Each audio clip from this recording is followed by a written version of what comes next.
창세기 2장 7절 그리고 에베소서 1장 7절부터 14절 말씀을 읽도록 하겠습니다.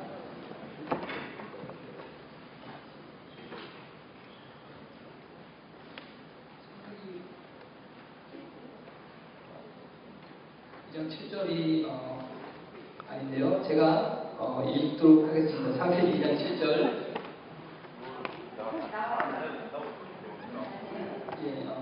잘못 나온 것 같습니다. 제가 창세기 2장 7절을 먼저 읽어드리도록 하겠습니다. 여호와 하나님이 땅의 흙으로 사람을 지으시고 생기를 그 코에 불어넣으시니 사람이 생명이 되니라. 그리고 에베소서 1장 7절부터 14절까지 한 절씩 봉독하도록 하겠습니다. 제가 먼저 읽도록 하겠습니다. 우리는 그리스도 안에서 그의 은혜의 풍성함을 따라 그의 피로 말미암아 속량 곧 죄사함을 받았느니라.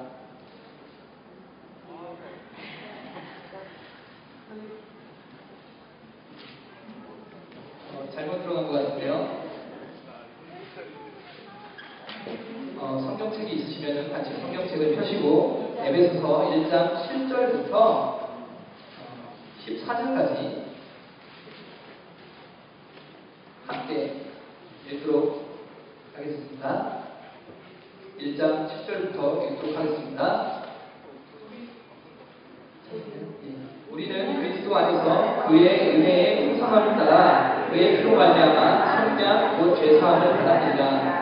이는 그가 모든 지혜와 총명을 우리에게 넘치게 하사 그 뜻의 비밀을 우리에게 알려주실 것이요 그의 기뻐하심을 따라 그리스도 안에서 때가 찬 성령을 위하여 예정하실 것이니 하늘에 있는 것이나 땅에 있는 것이 다 그리스도 안에서 통일되게 하려 하시니라. 모든 일을 그의 뜻대로 결정하시며 일하시는 이의 계획을 따라 우리가 예정을 입어 그 안에서 기업이 되었으니 이는 우리가 그리스도 안에서 전부터 바라던 그의 영광의 찬송이 되게 하려 하십니다. 그 안에서 너희도 진리의 말씀 곧 너희의 구원의 복음을 듣고 그 안에서 또한 믿어 약속의 성령으로 인치심을 받았으니 이는 그 기업의 분명이 되사 그 얻으신 것을 승량하시고 그의 영광을 찬송하게 하려 하시리라. 아멘. 원래 틀리면은 주의 은혜가 더 넘치려고 내가 여러 번 들어왔기 때문에 은혜 많이 받으시길 바라겠습니다. 여러분의 삶 가운데에 주님의 은혜가 가득 넘치시기를 간절히 소망합니다. 이렇게 주일 아침에 우리 공동체가 주님의 공동체가 함께 모여서 예배를 드린다는 것이 얼마나 감사한 일인지 모르겠습니다. 여러분, 우리는 부족하지만 주님은 그 부족함을 보시지 않고 그분의 은혜의 눈으로, 그분의 사랑의 눈으로 우리를 바라보고 계신다는 사실을 여러분 믿으십니까?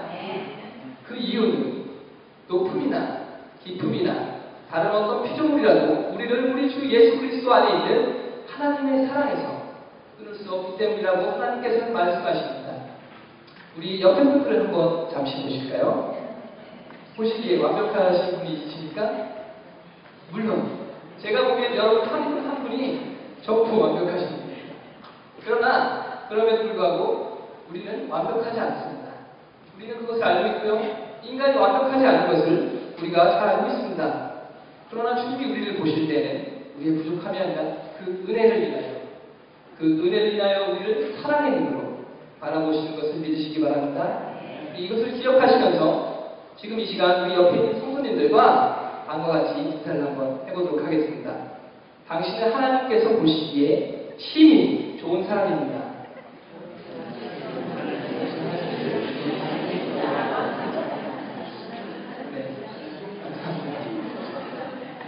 여러분들은 하나님께서 보시기에 심히 좋은 사람들이십니다.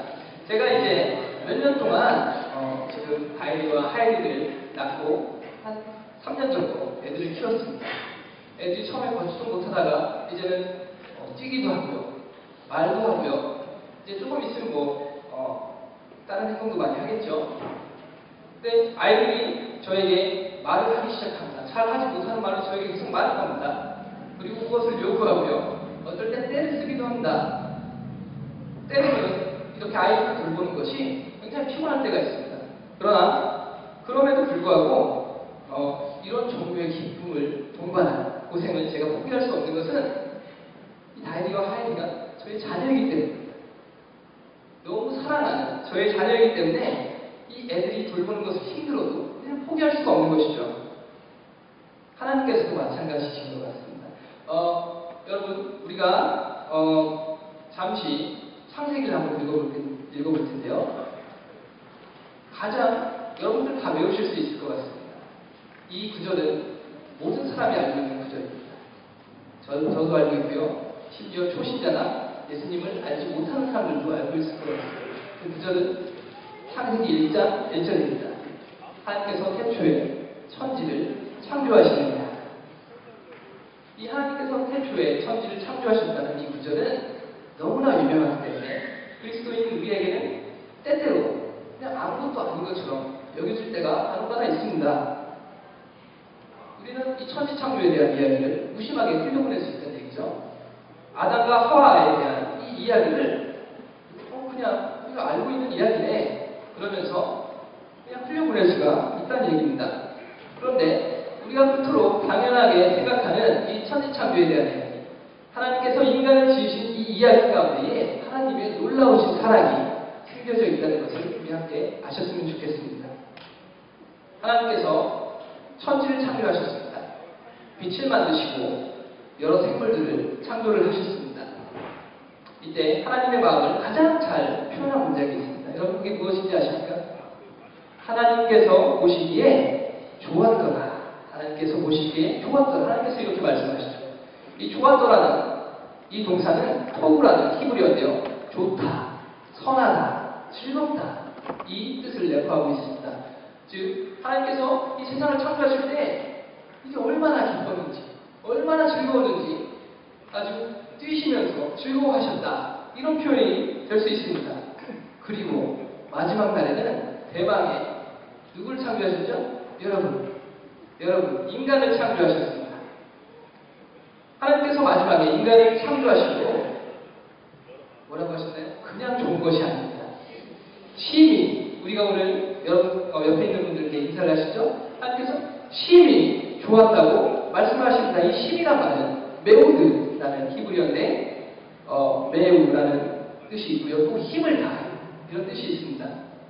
이건 신명기 6.5절에 너는 마음을 다하고 성품을 다하고 힘을 다하여 내 여호와 하나님을 사랑하라. 이 힘을 다하여와 같은 말입니다. 하나님께서는 힘을 다하여 여러분을 기뻐하셨습니다. 여러분을 창조하시고 그냥 좋아하시지 않나 힘을 다하여 정말 즐거워하면서 기뻐하신 것입니다.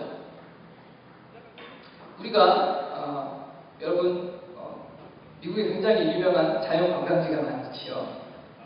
그랜드 캐년도 있고요. 또 여기 캐나다의 로키 산맥도 있고 나이아가라 폭포도 있고 또 내셔널 파크도 여러 군데가 있습니다. 사진을 보면서 또 그런 데 가보면서 너무나 감탄을 금할 수가 없습니다. 이렇게 멋진 자연을 하나님께서 창조하시다니 하나님 정말 위대하신 분이시구나. 오늘 찬양에서 했던 것처럼 하나님은 정말 위대하신 분이시구나. 그렇게 우리는 감탄을 합니다. 그런데 오히려 하나님께서 창조하신 그 다른 어떤 것들보다 사람을 보면서 여러분을 보면서 감탄을 하셨다는 거죠. 인간을 창조하신 후에야 그 뒤에 비로소 하나님께서 심히 좋다고 말씀을 하십니다. 이것이 어떤 의미일까요? 하나님께서 만드신 창조물 중 인간이 가장 위대한 작품이라는 것입니다. 다른 우리가 보기에 그 위대한 자연을 넘어서는 인간은 가장 위대한 작품이라는 것이죠. 그리고 심지어 인간이 죄를 범한 후에도 하나님께서는 인간에게 직접 찾아오십니다. 이것은 죄 없으신 하나님께서 또 죄를 멀리하신, 죄에 가까이 하지 아니하신 하나님께서 그럼에도 불구하고 죄 지은 인간에게 자신을 포기하면서까지 오신다는 것이죠. 그리고 또 다른 피조물인 자신이 지으신 짐승을 잡아서 취하셔서 그 가죽을 인간에게 입혀주십니다. 그리고 결국에는 하나님께서 그 아들 독생자 예수 그리스도를 이 땅에 보내셔서 우리 죄를 속량하시고 십자가에 달리게 하셔서 그 이름을 믿는 자마다 멸망치 않고 영생에 얻게 하려 하시길 원하셨던 것입니다. 도대체 인간이 무엇이기에 하나님께서 그렇게 깊은 사랑을 우리에게 베푸시는 것일까요? 아까 보셨지만 여러분, 우리는 별거 없습니다. 근데 하나님께서 우리를 가장 사랑하신다고 말씀하시는 것입니다. 사도 바울은 에베소서 2장 3절에 감사합니다. 에베소서 2장 3절에 죄 지은 우리의 상태에 대해서 자세하게 설명을 하고 있습니다.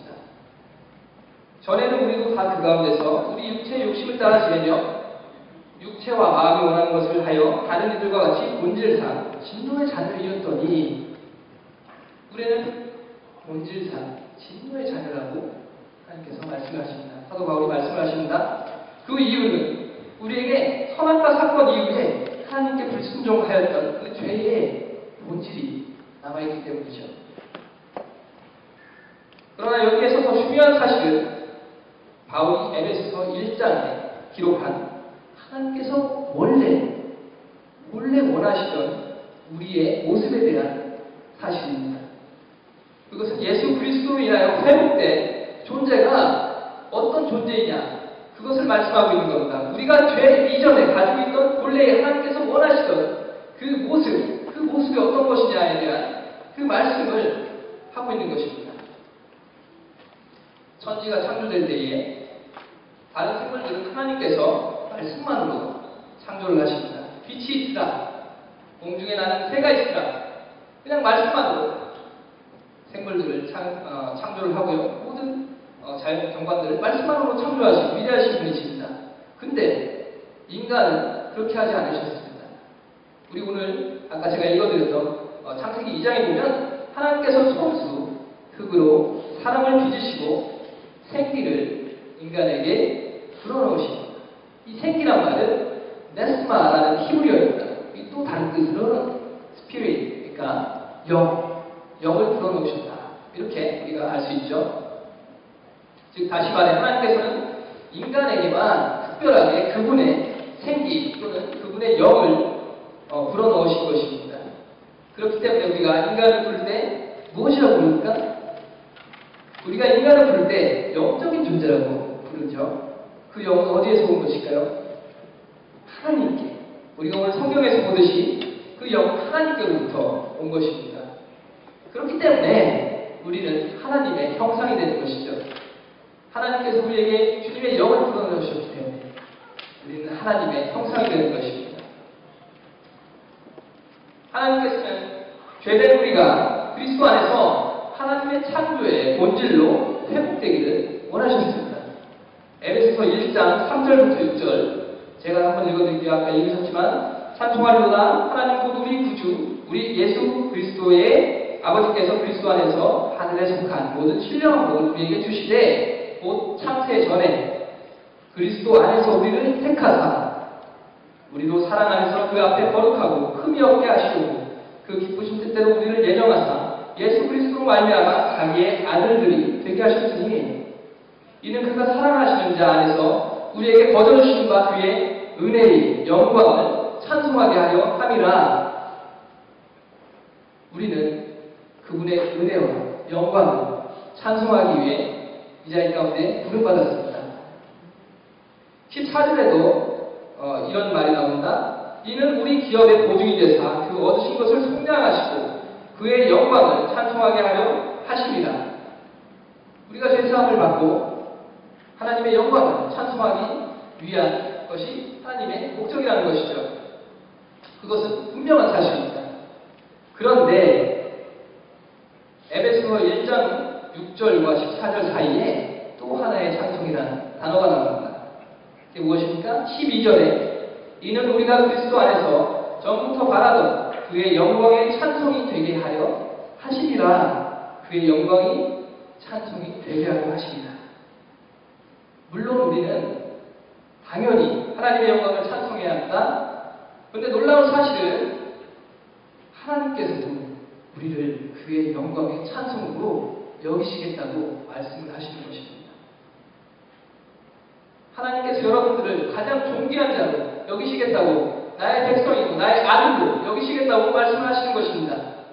하나님의 형상으로 여기시겠다고 말씀을 하시는 것입니다. 이 얼마나 놀랍고 감사한 일입니까? 우리는 분명히 죄로 인하여 죽었던 몸입니다.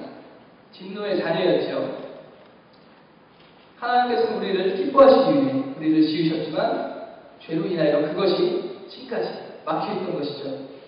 그리고 지금 예수 그리스도로 인하여 그 막혀있던 벽이 무너진 것입니다. 우리의 원수인 사탄은, 여러분 사탄 잘 아시죠? 많이 들어보셨죠? 우리의 원수인 사탄은 우리가 이러한 것을 알고 인정하는 것을 굉장히 두려워하고 있습니다. 그렇기 때문에 그 원수는 우리에게 속삭입니다. 너는 쓸모없는 존재야. 너는 죄된 존재야. 너는 회복될 수 없는 존재야. 너는 하나님께 예배할 수 없는 존재야. 그렇게 우리에게 계속 유혹하고 속삭이고 있습니다. 그러나 우리는 분명히 성경에서 나와 있듯이 하나님께서 직접 말씀하셨듯이 그리스도의 피값으로 산 존재입니다. 지금까지 막혀있던 통로가 하나님의 은혜로 인해서 무너지고 뚫린 것입니다. 사도 바울은 로마서를 통해서 이러한 복음에 대해서 명확하게 증거를 하였습니다. 로마서는 1장부터 16장까지로 쓰여져 있습니다. 그 중에 1장부터 11장까지는 하나님께서 우리를 어떻게 부르셨는지, 어떻게 구원을 하셨는지, 예수 그리스도께서 우리를 위해 어떻게 사용하셨는지에 대해서 말씀을 합니다. 잠시 살펴보시면 로마서 3장 23절에 모든 사람이 죄를 범하였음에 하나님의 영광에 이르지 못하더니 라고 말씀을 하고요. 5장 8절에 우리가 아직 죄인 되었을 때 그리스도께서 우리를 위하여 죽으심으로 하나님께서 자기의 사랑을 확증하셨다라고 말씀을 하십니다. 또 로마서 8장으로 넘어가면요. 이제 그리스도 예수 안에 있는 자에게는 결코 정죄함이 없나니 이는 그리스도 예수 안에 있는 생명의 성령의 법이 죄와 사망의 법에서 너를, 우리를, 나를 해방시켰다라고 말씀을 하십니다. 하나님께서 인간을 창조하신 본질에 대한 그 회복에 대해서 선포하고 있는 것이죠. 근데 하나님의 사랑이 얼마나 큰지 그 무엇도 하나님의 사랑에서 우리를 끊어낼 수 없다고 그렇게 이야기를 하고 있습니다. 우리가 이렇게 주님의 은혜로 구원을 받았습니다. 여러분 믿으십니까? 그렇다면 우리가 구원받은 그 다음이 무엇일까요? 우리는 지금까지 계속 구원에 대해서 이야기를 합니다. 예수님께서 구원을 이루셨고 그것은 변하지 않은 사실입니다. 그렇다면 우리가 이 구원을 얻은 다음에 우리가 해야 할 일은 무엇일까요? 구원이 우리 인생의 끝입니까? 구원이 우리 인생의, 우리 신앙생활의 종착역입니까? 사도 바울은 로마서 11장까지 우리에게 되어진 일, 즉 구원까지를 설명을 하고 말씀을 하셨다면 12장부터는 우리가 해야 할 일, 하나님 안에서 이루어야 할 사역, 하나님 안에서 우리가 되어야 할 것들에 대해서 이야기를 하고 있습니다. 로마서 12장 1절에 그러므로 형제들아 내가 하나님의 모든 자비하심으로 너희를 권하노니 지금까지 우리가 구원을 받고 주님께서 창조하신 본질로 돌아갈 수 있었던 것은 오직 주님의 자비라는 얘기죠. 그리고 우리가 지금까지 하나님의 자비하심으로 구원을 받았고 또 그것에 대해서 우리가 배웠고 알았다면 그러면 우리가 무엇을 해야 될까요? 그러므로 이제는 너희 몸을 하나님이 기뻐하시는 거룩한 산 제물로 드리라. 이는 너희의 드릴 영적 예배이다. 이게 가장 중요한 말입니다. 한 번 더 읽어드릴게요. 너희 몸을 하나님이 기뻐하시는 거룩한 산 제물로 드리라. 이는 너희가 드릴 영적 예배이다. 라고 말씀을 하고 계십니다. 우리가 지금까지 살펴본 하나님이 인간을 창조하시면서 가장 크게 원하시고 자기 자신을 내려놓고 인간에게 찾아오시면서 독생자 예수를 보내시면서 이루기를 원하셨던 것, 그것은 바로 태초부터 우리의 창조 목적인 하나님을 찬양하는, 하나님께서 우리를 그의 영광으로 알고 기뻐하는, 그게 무엇입니까? 하나님과 우리의 교제, 다른 말로 표현하자면 우리의 영적 예배인 것입니다. 그것을 사도 바울은 우리가 실천해야 할 신앙의 가장 첫 번째, 가장 최선의 우선순위, 가장 중요한 그 위치에 놓았던 것이죠. 하나님과 관계를 하는 것, 예배를 하는 것, 그것이 우리가 구원을 받은 후에 가장 중요하게 여겨야 될 것, 가장 우선시해야 될 것, 그것이 바로 우리의 영적인 예배인 것입니다. 12장 1절에 사도 바울은 산제물이라는 표현을 했습니다. 산제물을 드리는 것이, 우리 몸을 산제물로서 드리는 것이 영적 예배라고 이야기를 하고 있습니다. 그런데 사실 이 산제물이라는 영어로 하면 뭐죠? Living Sacrifices. 이 말은 제물이라는 뜻이죠. 살아있는 제물이라는 뜻이죠. 근데 사실 말이 안 되는 단어입니다. 왜냐하면 구약시대부터 제물은 각을 떠서 불살라지고 죽어있는 그것을 제물이라고 합니다.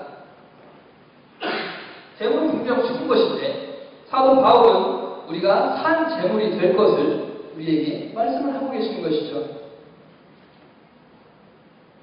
여기에서 우리를 산 제물로 드리라는 이 말씀은 사실 굉장한 복음의 메시지가 들어있는 것입니다. 바울 갈라디아서 2장 20절에 다음과 같이 선포합니다. 아까 찬양하셨죠? 내가 그리스도와 함께 십자가에 못 박혔나니 그런즉 이제는 내가 사는 것이 아니요 오직 내 안에 그리스도께서 사시는 것이라. 이제 내가 육체 가운데 사는 것은 나를 사랑하사 나를 위하여 자기 자신을 버리신 하나님의 아들을 믿는 믿음 안에서 사는 것이라. 산 제물이라는 의미는 우리의 삶의 현장에서 나를 십자가에 못 박혀 죽고 예수 그리스도만이 사시는 것 같이 우리 삶이 하나님을 향한 그 예배를 드린다는 의미인 것입니다.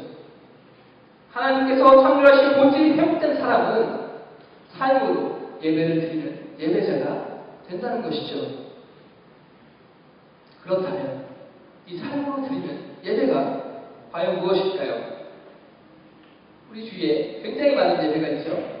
지금 이 자리에서 우리는 예배를 드리고 있습니다. 또한 수요 예배를 드리고 있고요.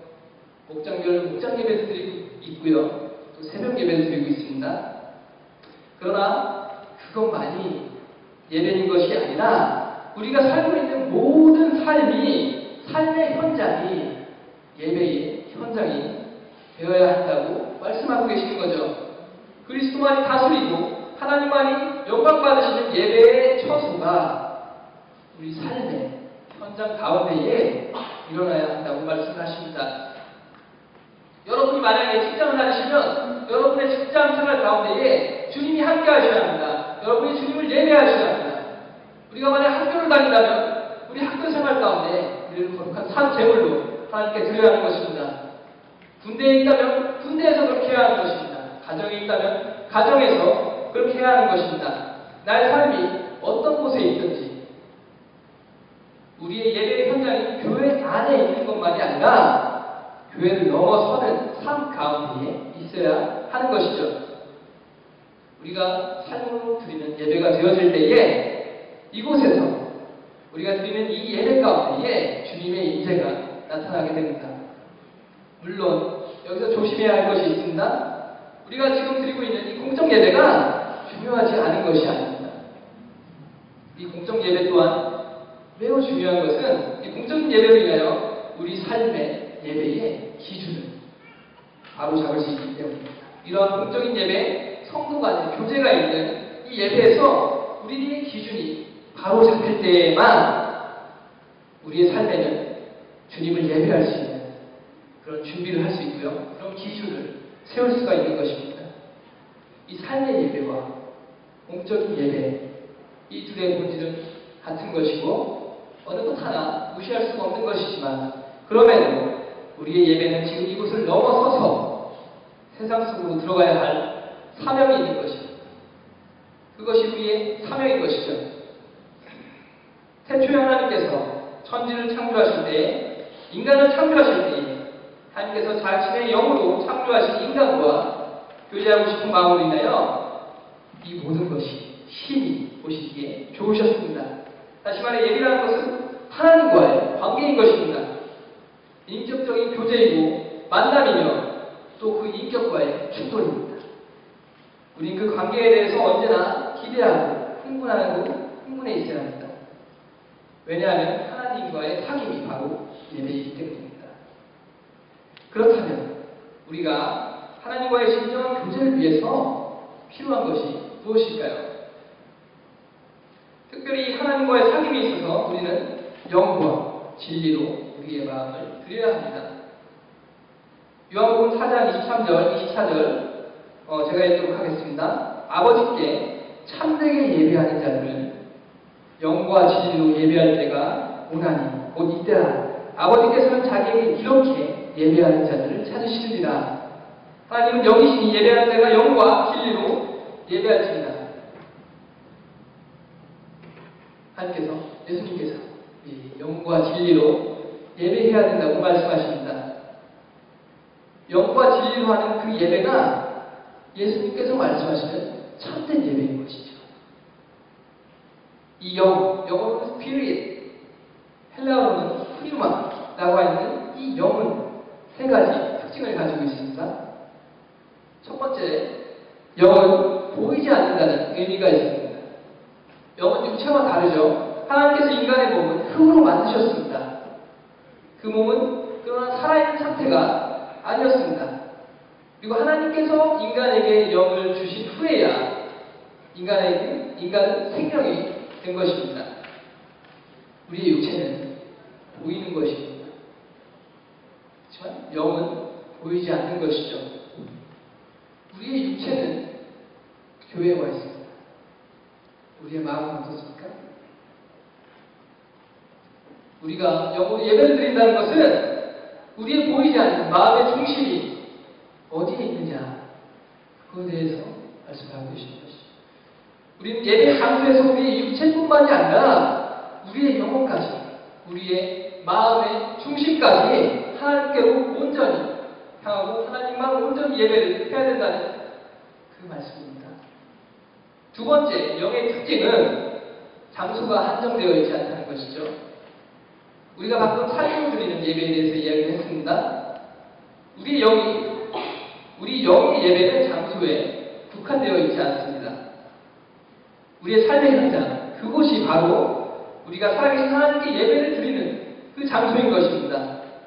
우리는 장소가 어디인가에 한정되지 않고 어디에서나 하나님께 참된 예배를 드려야 하는 것입니다. 세 번째, 이 영은 무엇을 말씀하실까요? 성령님을 말씀하고 계십니다. 우리는 오직 예수 그리스도와 성령님으로 인해서만 하나님께 나아갈 수 있는 것이죠. 때문에 우리가 예배할 때 언제나 성령님의 도우심이 필요합니다. 우리는 성령의 충만한 가운데 성령님과 교통하면서 그 예배의 자리에 나아가야 하는 것입니다. 우리는 우리의 삶 가운데 성령님의 임재하심 구하셔야 합니다. 성령님의 임재하심 여러분의 삶 가운데 구하시길 바랍니다. 그렇다면 아까 읽은 영과 진리라고 했죠. 그럼 진리는 무엇일까요? 우리 요한복음 14장 6절을 읽어보겠습니다. 예수께서 이르시되 내가 곧 길이요 진리요 생명이니 나로 말미암지 않고는 아버지께로 올 자가 없느니라. 내가 곧 길이요 진리요 라고 말씀하시죠. 우리는 예배를 통해 하나님께 나아갑니다. 그런데 그 예배는 아무나 올 수 있는 것이 아닙니다. 그 예배는 들어오고 싶다고 해서 들어오는 것이 아닙니다.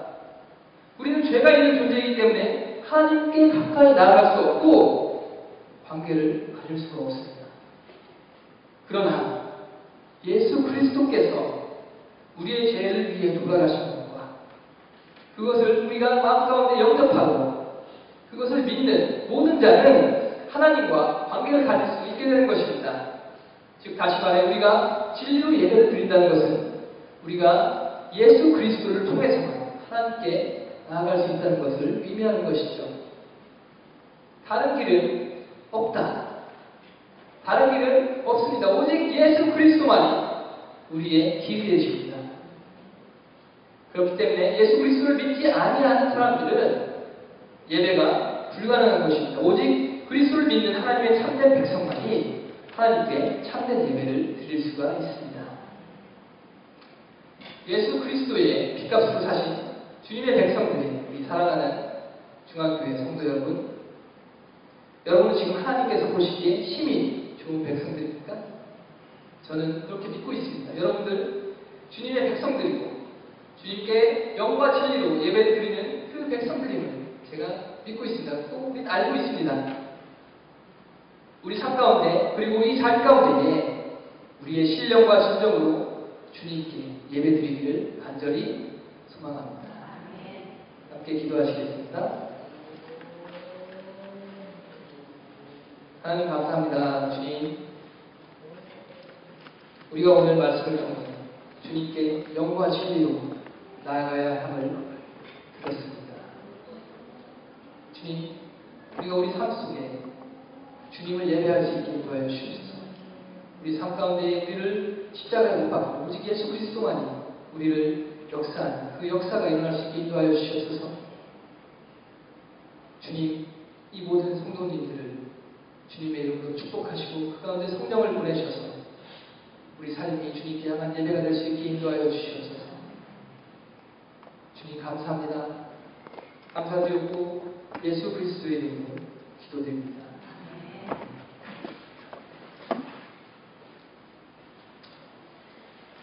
예, 우리 다 같이 일어나셔서 찬송가 405장을 함께 드리도록 하겠습니다. 1절, 3절 같이 드리도록 하겠습니다.